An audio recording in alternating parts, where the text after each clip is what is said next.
now let's start on some breaking news on the jobs front. Yeah, bad news for the Fed. Job openings in the U.S. to 10.72 million in September. That's an increase from 10.28 million, and it's higher than about the 9.75 million that economists had been estimating. Why is that bad news for the Fed? They have been trying to put their foot on the brake pedal, slow down the U.S. economy to such an extent that inflation will fall. They do not want this hugely expansive job market that we have seen. And of course, we're getting another read on this on Friday when we get the monthly jobs report. So not only that, we also just got the ISM manufacturing survey. 50.2 was the reading there. That's 0.2 of a percentage point better than estimated.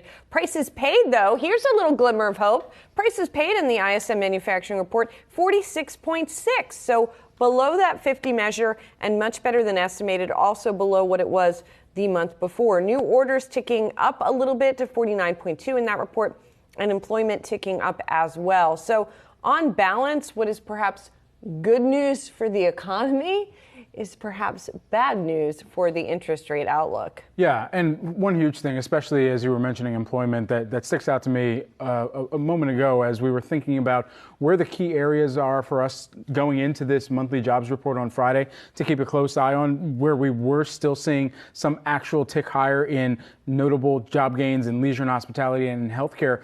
Where the other sectors are, where that starts to edge lower here, as we've started to see some companies have inclination to actually pull some jobs off the table, or more massively, as we've heard right now, in some of the hiring freezes. That largely shows up more in the JOLTS data, and so it's going to be interesting week for employment more broadly as a whole, as we get some of that preliminary data kind of coming into what is going to be the big kahuna of them all, if you will, on Friday with the monthly jobs report and employment situation. Yeah, it was just interesting, Julie. As soon as you were reporting the JOLTS data, you saw the market really tick lower. So you almost have to, I think, be rooting for a not so good jobs report on Friday. But this data would suggest the data or that jobs report might come in pretty strong again. Yeah, it could do, which again, we might not see a positive market reaction, to your point. Absolutely. Taking a look at the markets here, as well, they're holding on to gains right now early on today's session.